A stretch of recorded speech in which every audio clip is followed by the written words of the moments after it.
Welcome back, everybody. Hope you're enjoy part one of Tom's story, him getting into, his childhood, his kind of a rough upbringing, and then getting into some of his using days. Part two is just as good, if not better, than part one. So make sure you stay in tune and listen to this one. And we'll leave it off to Tom here. So when people look at those images, they're like, "Oh my God, like that's what a drug addict looks like." But I was a drug addict for years before then, and no one ever had an idea. No one had the even slightest inclination that I was a drug addict. But I was, and I was very fortunate. Like, I worked incredibly hard. I had a massive argument with my mum. So, when we talk about like what some of the changing points for you and that sort of Eureka moment. And I remember I had a massive argument with my mum. And I was in a really bad place anyway. And I went downstairs. And at this point, like, I could hardly walk. Ketamine destroys your body, like your bladder, your bowels. I was very physically, spiritually, emotionally, mentally broken. But I went downstairs to have an argument with my mum. And I actually went down to blame her for everything. And I was like, it's your fault. It's Dad's fault. It's your choice in men's fault. And there is an element of that that's true, because it truly shaped a lot of decisions that I made in life. But ultimately, it was my choice. And I understand that. And I've always understood that, despite still not being ready for a very, very long time to do anything about it. And I screamed at my mum and I was like, "It's all your fucking fault." And my mum turned around, I was crying, my mum was crying, and she went, and I'm going to say a word that a lot of people don't like, but my mum said, "I never raised you to be a druggie." And I just stopped shout. I just even now, and it just hit me, and I was like, "Fuck." And normally I always have like the last word, or I've always got something to come back with. And I just stood there and I cried.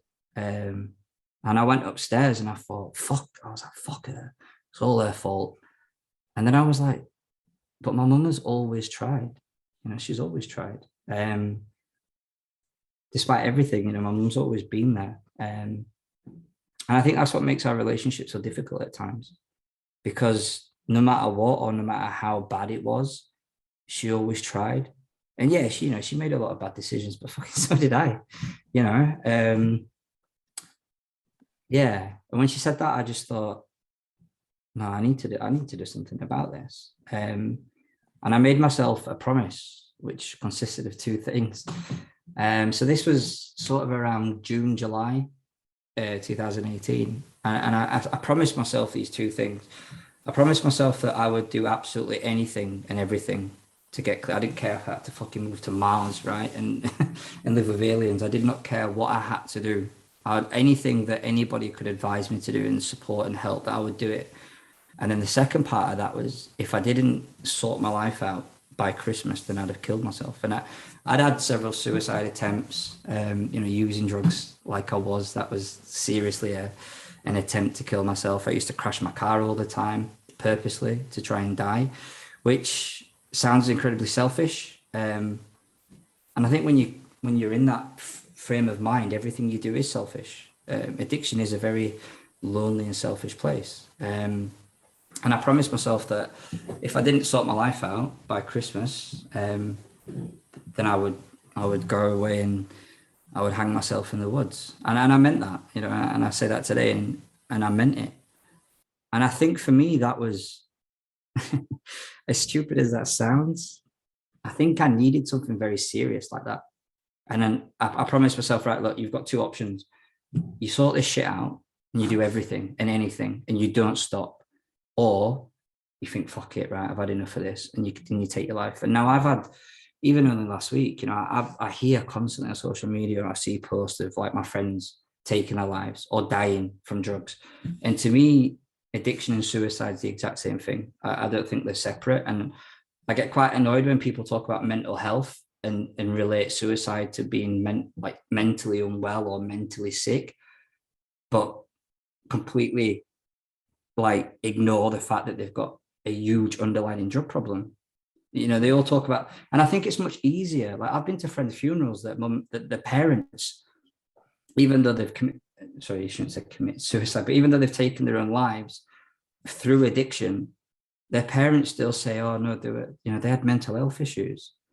And I think they do that because it's a lot easier to accept that they had mental health issues than they were a drug addict, because of the stigma and the perception of what people have as, that junkies and druggies are all these little horrible, nasty people.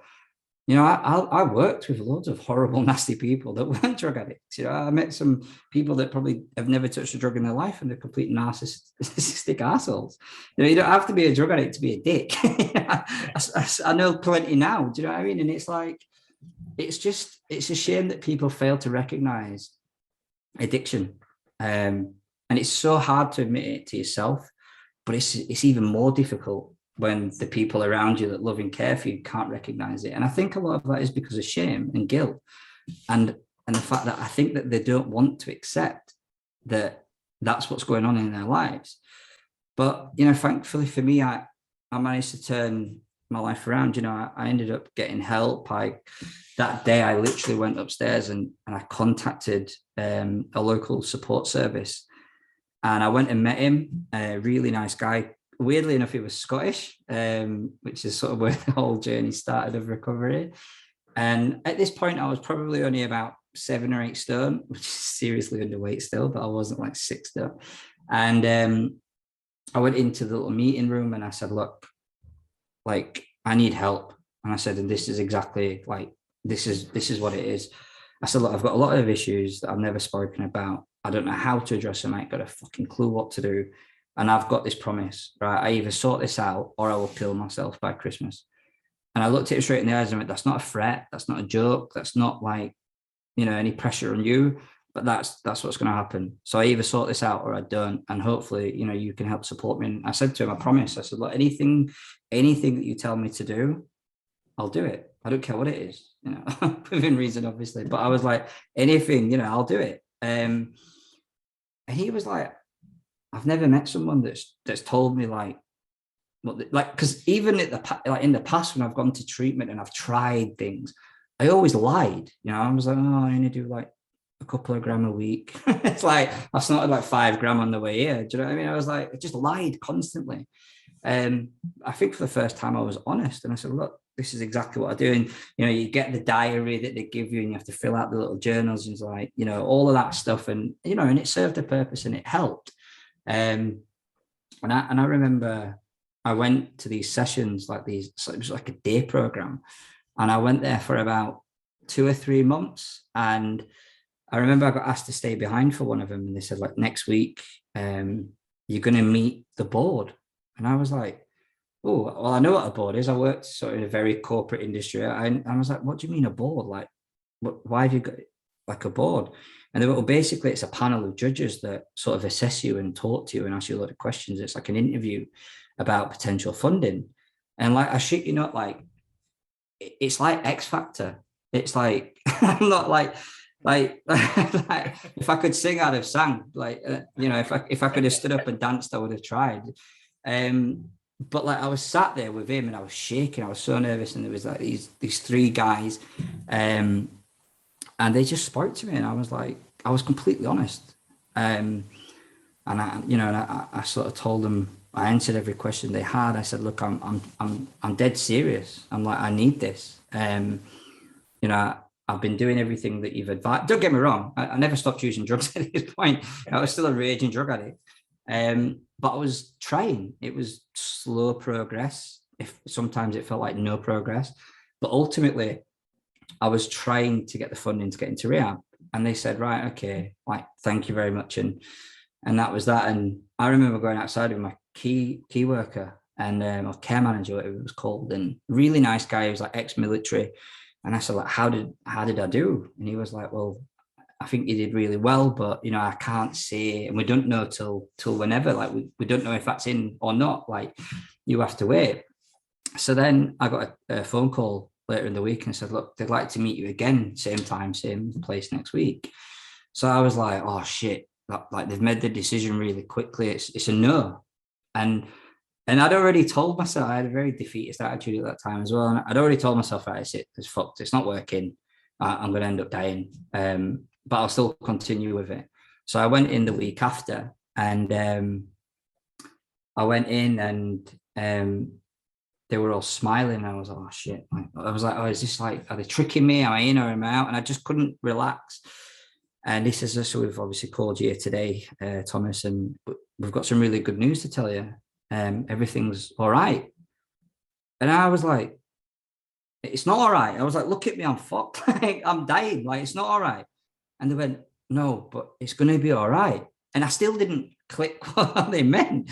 Basically, what they were saying was, yeah, you've got the funding, we're going to give you, God knows what it was, 20, 30,000, like if they're like 20, 30,000 pounds to go away and get better. And I said, I'm sorry, I don't get, I was like, will you just fucking tell me? Like, I can't, like, and they just went, you're in. And I, honest to God, I remember I just fell to the floor. I cried my eyes out, and I just couldn't stop crying. Like, I'm quite a sensitive and emotional soul anyway. And I just cried. And they all came over and hugged me. And then, like, it's just how naive and stupid I was. I went, so, like, do you need my bank details? And they were like, bank details for what? And I was like, well, do you not send me this money? And they were like, do you think we're going to send a drug addict £30,000? I was like, I've got no idea. I don't know how this works. And they went, no, what will happen is we'll give you a list of rehabs and services to go to. And then the tough decision for you is to go and choose. And I said, look, there's no, you tell me where to go and I'll do it. Like, I'm not, I want this to be as less difficult for you, as least difficult as possible. I was like, just tell me where to go, tell me what to do. And I had a choice of using a service, and they had a few centres across the UK. And I said to him, I was going to go to the one in Liverpool, but unfortunately I had a lot of bladder problems and they were shared accommodation. And for me, that was just like, oh no, like, I feel awkward and anxious and uncomfortable enough as it is. Like, I used to sort of like urinate like blood and the lining of my bladder. Like, I used to pee like these chunks of gel out, which I know is disgusting. I'm sorry if you're going to have lunch soon as well. But it was disgusting. And I didn't want to share a room. Not because of a pretentious thing or like, I was like, I'm better than sharing a room, I want my own room. It was like, I'm going to feel really uncomfortable about that. So I asked if there was other rehabs, and they just built this, well, they renovated this old sort of old people's home. And it was in Scotland, in Glasgow. And the Scottish guy went, oh, no. And I was like, what do you mean, no? And he went, that's really rough. That's what, whether he should say that or not, I'm not sure, but it was being honest. And now I understand exactly what he was talking about.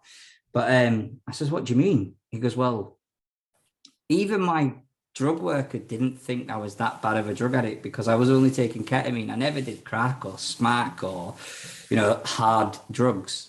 And he went, well, it's full of people that predominantly will use like crack and heroin and, and it's probably mixing with circles that you're not probably used to. And I was like, so is it going to be hard like that? And he went, yeah, it's probably one of the hardest and roughest rehabs that I could recommend. And I went, right, well, that's where I'm going to go. And he was like, no, I'm telling you not to go there. And I was like, I've always had a thing of doing the opposite of what people tell me to do, but for good reasons. And I said, no, that's where I want to go. And he says, well, what about these other places? I went, look, I don't even want to see them. That's where I want to go. I says, you tell me what I need to do. So he said, phone them up and arrange like or what was it called? An assessment.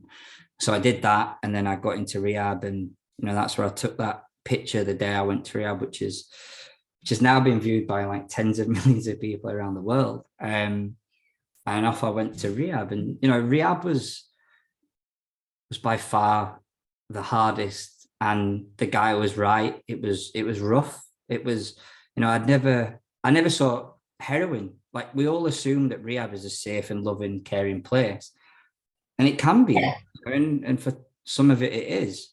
But like, I never saw heroin until I went to rehab.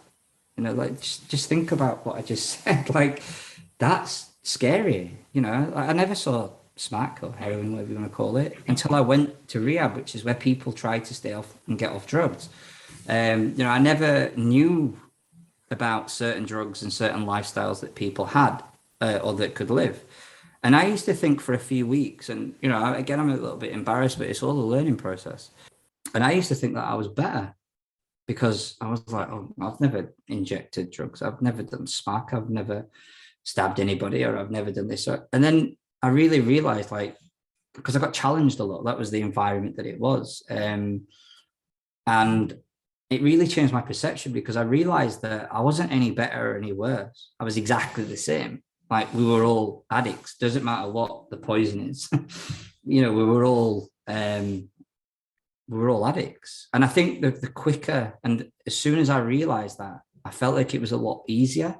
But then on the same reflection, there was a lot of sort of hierarchy of of addicts. Like the junkies hated the drunks, and the drunks hated the junkies. And it was like I was sort of torn in between, where the people that were on like heroin and crack didn't really think that I was a drug addict, and then the alcoholics used to look at me and go, "Okay, isn't it really a drug? It's a class C substance, or a B now."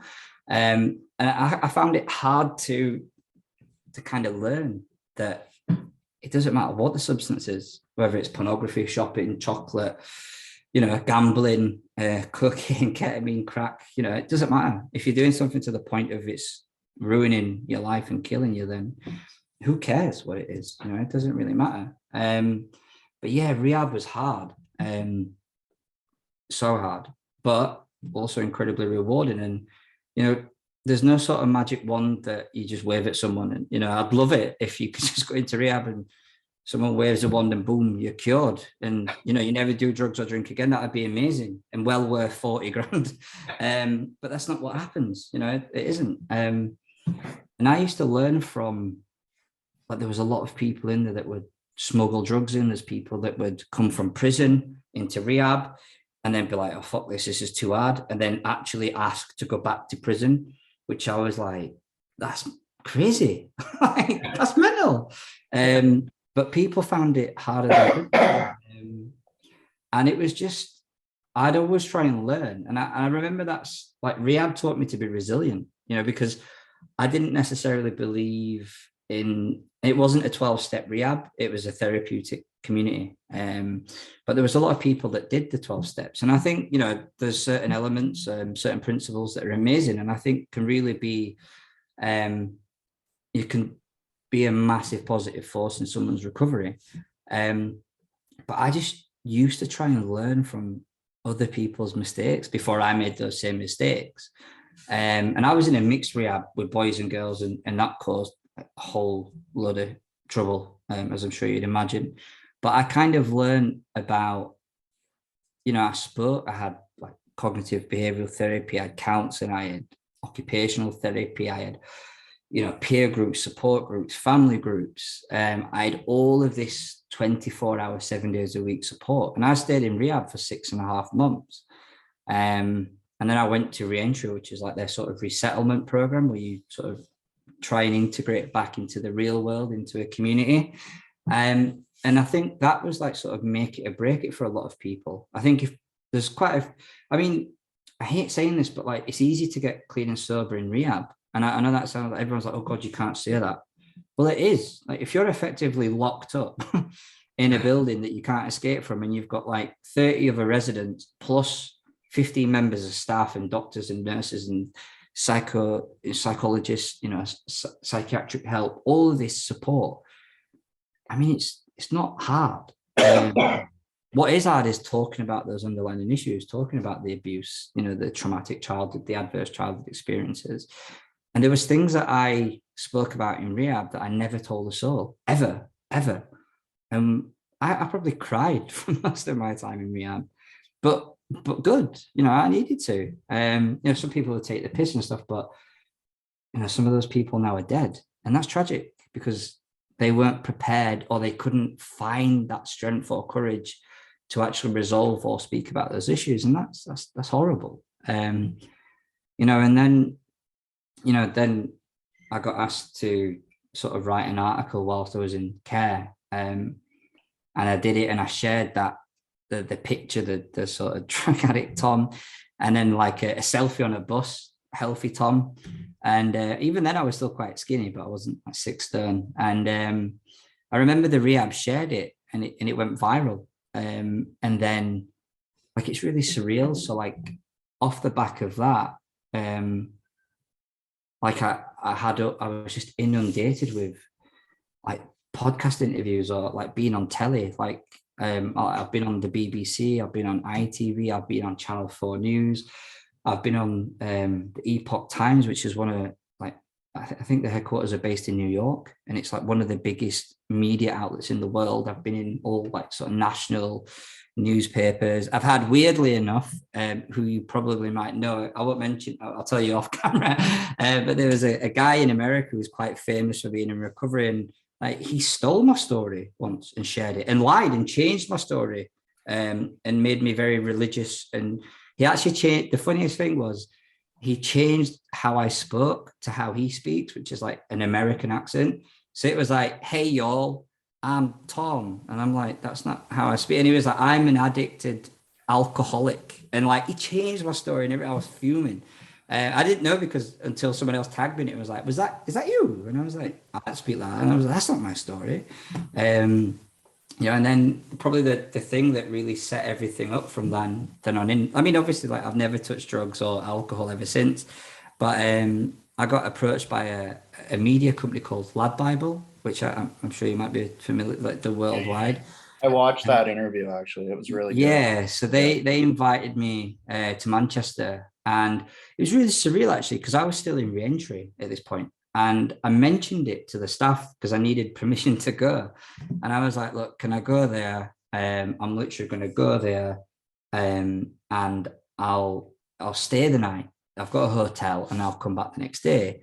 So I had to ask for permission. I had to get it all signed off. And they were like, yeah, but you need to call us at night and check in. Yeah, fine.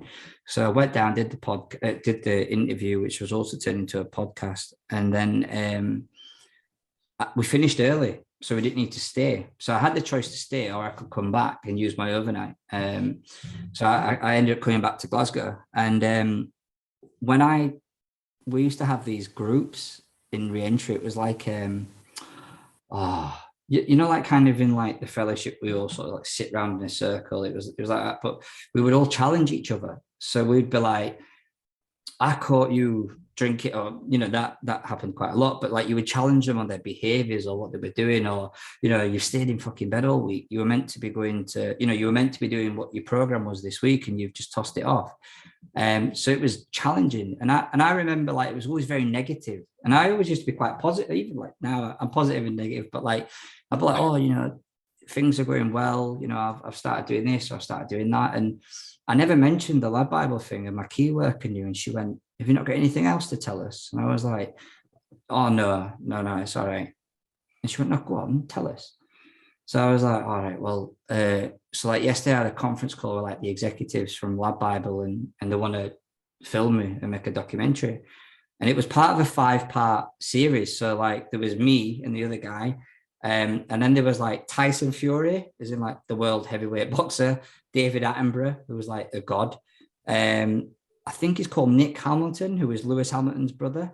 And then they had 2 army veterans, like 2 people that had fought, like one person that fought in the Second World War, and one person that fought in like, I think it was Iraq. And I was like part of like the lineup, and I thought, but that's really crazy. And I remember I shared it with the group, and I got slaughtered. I got torn apart. They were like, oh, this is all about you, like your fucking ego. This is arrogance, you know nothing about recovery. You're not, who are you to, like, if you want to talk about it, go to like an AA meeting or an NA meeting or some sort of fellowship meeting. Like, you don't tell like the real world about addiction, because you've got no right to talk about addiction. And I was like, well, hang on a minute. Like, generally speaking, the people that have the stigma are people that aren't addicts. So like, how else are we going to break that stigma unless we talk about it in like that public realm? And I was like, I'm not arrogant, or it's not ego. Like, don't get me wrong, there's a little bit of arrogance in it. Because I mean, come on, like if someone said to you, right, you're going to go on camera and millions of people are going to watch it, you'd be like, oh, fuck yeah. I'll get loads of likes and, loads of free shit. And, and there was an element of that. I'm not going to lie and go, I purely did it for all good intentions. But majority, I did it because I wanted to challenge the status quo, and I wanted to challenge people's perceptions and opinions around about addiction. And what better way to do it than going on Lad Bible or telly? And I got slaughtered for saying that. and I went and did it anyway. And then, you know, off the back of that, I remember watching it when it got released, and I was shit. The only thing I could think of was like, oh, please, I hope I look all right. Like, I was like, I don't want to look fat. I don't want to look like horrible. I don't want to look. I was bothered about all the vanity aspects. But then I knew what we did that day, me and the other guy. I knew what we spoke about was real. You know, none of that was made up. Everything we spoke about was real. And we'd never met each other until on camera. It was quite a surreal, but an amazing experience. And sort of off the back of that, like, I mean, that got viewed, I think it was viewed like 2-3 million times on each platform, and it's gone on like 5 or 6 platforms. So like 12, 13, 14 million views. But like, I stopped counting. I did count, right? I'm not gonna lie, for like 6 months. I was like, oh, I've reached 1 million. I've reached 1.2 million. I've reached, and then like everyone was like, oh, fuck off. Like, we don't care. And I was like, I did off the back of that, I got so many, and I mean like thousands of people message me, reaching out for help. Like I mentioned earlier, the guy that helped, you know, hold me hostage and rob me, he actually saw that and messaged me off the back of that and said, I've watched a documentary, you know, it was really raw and it really touched something inside. And he's like, I need help. He says, look, I'm really sorry to ask you, especially after everything else, but I'm really asking, like, can you talk to me? And I thought, you know, I had 2 options. I could tell him to fuck off, or I could actually be the bigger man and be like, well, I know what that's like. In addiction, I don't care who you are. Addiction's horrible. So I ended up speaking to him, you know, and I didn't. It's up to him whether or not he wants to stop using drugs and drinking or whatever. I don't think I can. I think some people, when they're in recovery, have this sort of like messiah complex where they think like the God, quite like I could fix everything. Like, you know, bring all the drug addicts and I'll like line them up and I'll touch them on the foreheads and they're all cured. And that's not how it works. It didn't ever work for me like that, and it will never work for anybody like that. But I think people just want to be listened. You know, they just want someone to listen to and talk to and actually be like, well, my life was fucked, but I sorted it out and this is how I did it. And it's up to them whether they want to take that experience and learn from it or not. You know, and then, you know, I've gone on to do loads of stuff. Like I've spoken in Parliament. I met the Queen, which was not something. I'm Irish, so like my family kind of don't like that. But like it was a weird experience, and it wasn't. She didn't come to meet me. It wasn't about recovery. I was just working at a youth club, and she came to visit the project that they were working on. You know, and I've done loads of stuff in recovery. I've also been, as much as it's great, you know, like I hate saying this, but it's like sometimes it's pretty cool to get like that attention, and you think, oh my God, like I'm famous, but then like it's not cool being known for the fact that you used to be a drug addict. It's not like oh, he was a great footballer, or you know, he was a comedian, or like I was like, God, did you see how fucked he was and skinny and dead and minging and like druggy and junky and all of that. And it's like, that's what I'm kind of known for. And there's positives and negatives to that. You know, there's good consequences, and, you know, and as many, you know, that had hundreds of thousands of people comment and stuff like that. And I would read it, and there'd be 95% of it would be positive. Like, oh my God, you're amazing. And that sounds great, but it wouldn't affect me. What I would look for was like, you're a dick, or why are you not wearing socks? Like, why are you dressed like a woman? And like, why have you got long hair? Like, is that a bird? Or like, and I would like argue with these people. And I'd be like, and like, I remember one of the comments, it was like, oh, that dude's forgot his socks. It really pissed me off, right? So I commented back and I went, oh, sorry, I left them at your mum's. Can you back? And then like, it got to the point where I remember it sounds really strange when I say this, but I was getting harassed by someone. They were calling me literally day and night, like through Facebook. And I tried to offer them help and support and, you know, advise them of all the free services in there. Like, I don't do like the fellowship. I've tried it and I realized that I didn't agree. Fundamentally, I don't agree with the concept of addiction being a disease. So for me, that I find that very difficult, with that sort of being the core belief of most people I know in the fellowship. But like, there's plenty of good parts of the fellowship. You know, there's plenty of the principles, the spiritual principles, and the steps that are fantastic. And I take what I want from it, and I leave what I don't. And I think that for me is how I would summarize my recovery. I do what's good for me, as long as I don't drink and I don't do drugs, and I set myself goals and I work my ass off to do that. I'm all right, and I'm fine. And recovery is not amazing every single day. But I remember I was out on my motorbike and I nearly fell off it because I got a flat tire at the front. And this girl, I'd looked at my phone and she'd rang me something like 30 times in like the space of 10 minutes. And I just messaged her, and I shouldn't have done it, but this was after months of like phone call. And it wasn't that, it was like, if I didn't answer, I'd get a message saying, if you don't answer, I'll kill myself. Like, that's emotional black, like that's wrong. And I don't care how mentally or fucked up you are, like, to place that on someone else, that's not good. And in the past I've done that as well, and it's wrong. And I said, look, like, fuck off. That's what I said to her. And I was wrong. But from my side of it, I just nearly died on my motorbike. I was stood at the side of the road, shaking, like lucky to be alive. And I got my phone out to phone the pickup van, and I messaged her saying, look, just like fuck off. So she screenshot it and then sent it to about 20 of her other friends that unfortunately all suffer with addiction. And they're very spiteful as well, because they're still trapped in that stage, which is horrible. But what they did was they started sharing it on all of the videos or anything that I did. And they would like, this is what Thomas is really like. I've asked him for help. And look, but what they wouldn't show you was the 700 million missed calls, like the text messages saying, like, if you don't answer, I'm going to kill myself. It's going to be your fault. She never showed that. She just showed the fact that she tried to ring me at 1 or 2 calls, and I said, look, fuck off. That was it. So you didn't get the full story. And I remember I had to have a crisis with the execs from Lab Bible. And I've never really been, like I spoke earlier about, never really being bullied by anybody apart from like my dad or stepdad. And I was a victim of online abuse, and I didn't know how to deal with that. And it really annoyed me because they were really telling a snippet of that story, and people straight away jumped to that person's defense, and they were like, oh, he's a dick, he's this, he's that.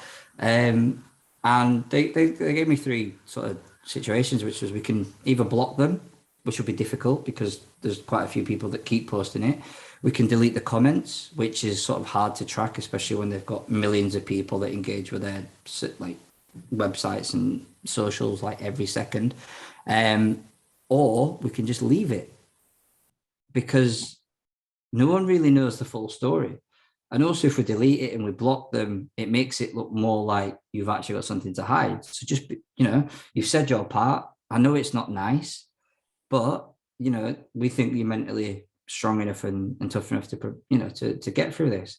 So I sort of shared my side of it, and it did eventually die down. But even now, I still get, for all the millions of likes and views and people that are like, oh, he's great, he's amazing, he's this, he's that, there is still that sort of negative aspect to it. And I guess when you are sort of put on a platform like that, and like many other things that I've done, you do put yourself in a position where you are going to be exposed to bullying. And most of the irony of it is that the people that are slagging me off are unfortunately all trapped in addiction. And I get, it took me ages to realize that it stems from a place of jealousy. And it's like, you don't need to be jealous. Like, there's nothing that I've done that you can't do. You just need to find the strength and courage to do it. And that's it. Once you've found it, do it. It's just like, if people spent half as much time putting a sort of form or a plan of recovery into places they do moaning about it, and like me included, I'd have got cleaner and sober a long, long time ago. If I put half as much energy into sorting my life out as I did fucking it up, then, I always used to think about that for a while. Like, I think, like, when you go through recovery and you reach a certain period of sobriety, you think, oh shit, like, I've really ruined my life. Like, I'm clean and sober, but like, you kind of imagine what if, like, oh, I'd have been richer, I'd have had more money, which none of that will make me happier. But like, you kind of always think, what would life have been like if you'd have got cleaner? Like, and I think that's quite an addict thing. We always like that instant gratification, like, but yeah, so it's been weird. And although I still get like I'm a public speaker as well, so I travel around the country doing talks, and it's weird. Because I'd have never imagined this life. You know, I never went into rehab and thought, right, I'm going to go into rehab. I'm going to get clean and sober, which is the main objective. I'm going to get my family and friends back in my life. And then I'm going to become a public speaker. I'm also a student as well. And I work I have another job as well. And I'm like, I've never imagined to be doing what I do now. Ever would I have imagined doing what I do. And I never planned it. The only thing I planned was to sort my life out. And it's kind of funny how life works, you know, and I'll always be in recovery. And that's not an arrogant statement. And I don't mean that like to be cocky, but like, I've understood why I turned to drugs. And for me, it's very easy to, like, I could have, you know, I'm doing this interview with you now. I could have went out and scored drugs. It should have been very easy, especially in Glasgow, which is the drug capital of Europe. You know, I work with people that are on drugs all the time, and it never looks tempting anymore. And even like, I never really drank. And some people will say to me, "Oh, but you weren't an alcoholic, you know, can you go out and drink?" And I was like, well, I don't mean, I'm going to use some language, but like, I was never a crackhead. I'm not going to go out and try crack. I'm like, well, I never had a crack problem. So every Friday till Saturday, I'm going to do crack, you know, and they're like, no, but crack's bad. And I'm like, well, fucking alcohol's just like, I'm like, you don't understand it, but that's fine. You know, that's fine. But like, I'll never use, again, as long as I keep doing what I'm doing, and as long as I keep learning, I keep growing, and I keep, you know, setting myself challenges and overcoming them. And even the challenges that eventually are going to spring up that I probably will really struggle with. You know, like if a family member died, I've got no idea what I would do in that instance. But I know that regardless of that situation, the worst thing that I could do is use. And I would much rather have to deal with that being in recovery than deal with that being a drug addict, because I'd be joining them very quickly if that was the case. And I never worry now about my life in the respect of like relapsing or using. I'm always conscious of the fact that it could happen. You know, I'm not susceptible to a relapse, but I know that as long as, like, I'm at university and I'm studying community education, which is basically learning how to build the capacity for communities so they can, you know, they can grow and they can better themselves. Again, it's not about empowering people. It's about building the capacity for people can actually take power for themselves and learn about themselves and grow for themselves and do all of that. But that starts with them. Every journey starts with you and for you. And it's like, I know a lot of people that like their entire life is based around recovery. And that might be bad, or good. But from my experience, most people that live their lives like that, it generally isn't good. You know, my life doesn't revolve around recovery. My recovery revolves around life. So in life, I know that, you know, regardless whether or not I want to work, I know that I have to work. But as long as I can find a job and a career that I'm passionate about, then it might not feel so much as work. And as long as I can take, you know, if I can take value from that and learn and grow as well as a person, then it's easier. You know, like life isn't all about going to 300 meetings a week and, you know, and learning from the big book. And, you know, I'm not saying that's bad for people that do it, but the people that I know, generally speaking, when they've done that isn't well. You know, I think sometimes people switch their obsessions. And for me, you know, education is important, career, you know, I'm quite ambitious and driven, and I've got loads of goals as well. You know, one of the things that I want to do, that I am going to do, which I kind of stopped talking about this for a little while, especially during lockdown. But once I've got my degree, so I've actually skipped a year, so I've gone straight into the second year. So I've only got 3 years effectively to get my honours, get my degree and get my honours. But then I'm going to do another year and get my master's. But then once I've done that, people normally like go to Bali and like find themselves, or like travel the world for a little bit and take a bit of time out. So while normal people do that, I am then gonna properly. I'm already sort of starting training for it, but then I'm going to go and climb Mount Everest. And the reason why I'm going to do it is because to me, it epitomizes recovery. Because when you're an addict and, you know, ultimately you're still a human being, but when you're trapped in addiction, when someone says, oh, you can get clean, you know, I said earlier, oh, it's easy getting clean and sober, but it's easy when you're locked up in in a building with loads of help, right?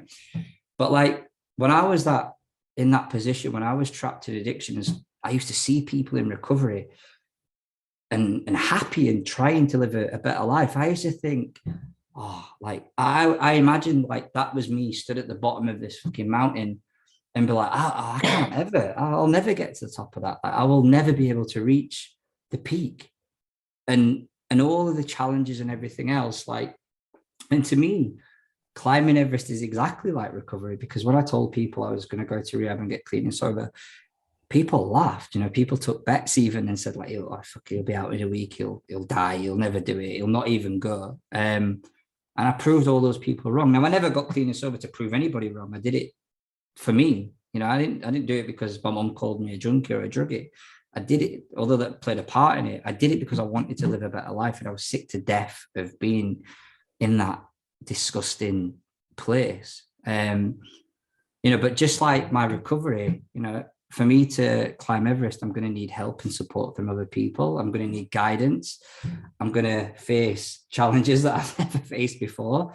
And, you know, just like in recovery, there's a chance I could die, you know. And I think, I'm not going to lie, there has to be an element of ego to climb Mount Everest. From all the people that I've met that have climbed Mount Everest, you have to have a very strong belief that you can do it. But the real reason I want to do it is because I want that story to be shared to people. And I want someone anywhere in the world who needs to see that story to see it and go, fuck, if that little 6-stone kethead from Scotland can like literally turn his life around, get clean and sober, go to uni, get a degree, get a master's degree, then go and climb Mount Everest, the highest mountain in the world, and do it for people like me, and also stay clean and sober throughout the entire process. Like, I ain't got any excuse. Like, if he can, and I'm not saying every person that gets clean and sober have to go climb Mount Everest, right? Because they probably would. And if they did it, it'd make it feel a bit less special for me as well. I'd be like, oh, that's the 100th person that's done Everest. But like, to me, it's like, you need to tell yourself that, you know, if you believe that you can do it, you'll do it. You know, and I've met like Conrad Anker, who's, I'm not sure if he's American or Canadian, but he's like one of the world's best mountain explorers ever. Like a god, like a climbing god. And like, I became friends with him on like Instagram, which is really weird. You know, and I've started to, you know, I walk, I hike quite a lot, I train. I know I've got 4 years to get in shape that I need to be, but it's something that I'm going to do. And again, you know, I need help and support from other people. And again, just like my recovery, there's going to be people that are going to say, nah, he won't do that. He'll never do it. And, you know, those people said I'd never get clean and sober, but here I am talking to you lot, you know, and you can do absolutely anything you want. And that's the whole reason why I want to do it, because I want someone somewhere, and I know that someone somewhere will see it and be like, I haven't got any excuses. And I think when you're trapped in addiction, you're full of excuses. You have 1,000 excuses for every situation that occurs, you know, and ultimately, you know, I just hope it inspires someone else to sort their life out. But ultimately that person has to be you. So hopefully, you know, hopefully I won't die. And hopefully I'll come back and tell the tale and maybe, you know, inspire someone somewhere. That's all I really want to try and do, you know. So I'll shut up. Yeah. Oh, Tom, you inspired us already, man. Yeah, that was awesome. Yeah, thank you very much. You very, very well spoken, and came on and killed it.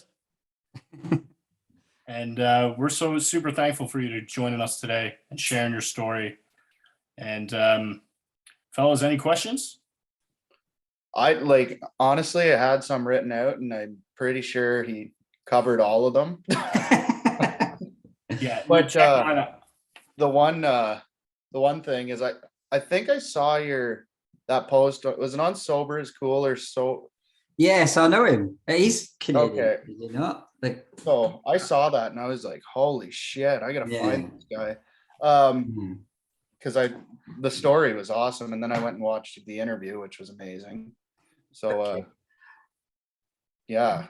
But yeah, I know the guy. Well, I talk to that guy every so often, and like what he does, like what you guys do, you know, it's amazing to Mhm. share people's experiences because everybody's story is different. You know, the next person you interview will probably have a completely different story. But I think fundamentally, I think the thing that will resonate between every sort of person that you talk to is the fact that ultimately, I think everybody who tries or gets into recovery is to build a better life to be happy with.